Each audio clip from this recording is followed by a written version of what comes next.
বাপরে বাপ, কি আর বলবো, এই 3 দিন ধরে যুদ্ধ চললো বলতে পারো। আসলে আমাদের জিয়াগঞ্জে সুপার সিংয়ে সিট পড়েছিল, তো যার কারণে আমরা এক্সাম দিতে যাচ্ছিলাম। 3 দিন ছিল পরপর, 6, 7, 8।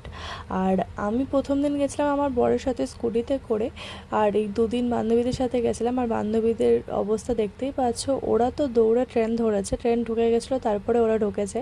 আর আমার বান্ধবীটা বলছিল যে ওর তো টিপি উঠে গেছে তো যাই হোক, আমি তো 5 মিনিট আগে ঢুকেছিলাম আর ওরা ঢুকেছিল একদম ট্রেন ঢোকার সময়। তো যাই হোক, ট্রেনে যে উঠতে পেরেছি এটাই অনেক। আর ট্রেনের ঝামেলা লেগে গেছিলো ছেলেদের, তো ঝামেলা দেখতে দেখতেই চলে এলাম আমরা। আর এরপরে দেখতেই পাচ্ছ আমার বান্ধবীরা বলছিল যত ছবি তুলি, আর আমাদের তো সব জায়গায় ছবি তুলতে যেতে হবেই। আর আমরা শিবত সিং কলেজের এই দিকটা এসেছিলাম। দিকটা বলতে শিবত সিং কলেজটা তো অনেকটাই বড়, যার কারণে আমরা অন্য দিকে পরীক্ষা দিয়েছিলাম আর এটা ছিল অন্য দিক। তো আর কি গেট, মেন গেট। তো এরপরে আমরা চলে যাই ওখানে, আর কি সুন্দর লাগছিল। তো ওখানে কটা ভিডিও, মানে কটা বলতে একটাই ভিডিও করে নিই, আর হচ্ছে যে ফটো তুলি অনেক কটা, সেটা আমি পোস্ট করেছি, তোমরা দেখেছো। তো এরপরে আমরা এক্সাম দিই। আর তারপরে দেখতেই পাচ্ছ স্টেশনে চলে এসেছি। স্টেশনে আসার সময়ও কিন্তু তাড়াহুড়ো করে এসেছি, 12:30টায় আমাদের এক্সাম শেষ হয়েছে আর 12টা 48-এ ট্রেন ধরেছে। আমাদের কি ট্রেন দেখেছো, আমরা কি তাড়াতাড়ি চলে এসেছি। মানে যাওয়ার সময়তেও এরকম গেছি আর কি রাইট টাইমে, আসার সময়তেও তাই।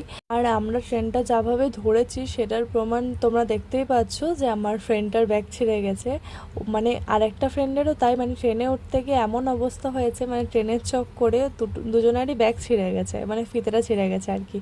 তো যাই হোক, এরপরে আমার একটা ফ্রেন্ডের সাথে হাতে হাত মিলিয়ে চলে আসছিলাম, আর ওদের বাড়ি ছিল যেহেতু অন্যদিকে, তো ওরা চলে গেছিলো আর আমরা এদিকে চলে যাচ্ছিলাম অন্যদিকে। তো এরপরে ও বাই বলে দেয় আর আমিও চলে যাই। ওর নাম ছিল ধারা। তো যাই হোক, এরপরে বাড়িতে যাই রেস্ট নিয়ে। দেখতেই পাচ্ছ যা রোদ গরম, মানে প্রচুরই এই 3 দিন জার্নি হয়েছে। আর গরম রোদ, মানে খুবই বাজে অবস্থা হয়েছে। ট্রেনে সেরকম জায়গা পাইনি, মানে দুটো স্টেশনই আমাদের যেতে যেতে জিভ বেরিয়ে গেছে।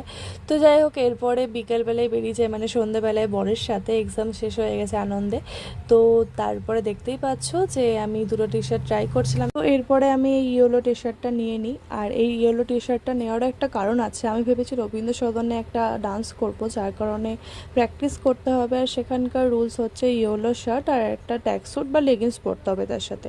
তো যার কারণে আমার ট্যাক্সুট তো আছে, কিন্তু একটা মানে ইয়েলো কালারের টি শার্ট নেই, মানে এই ইয়েলোটা নেই।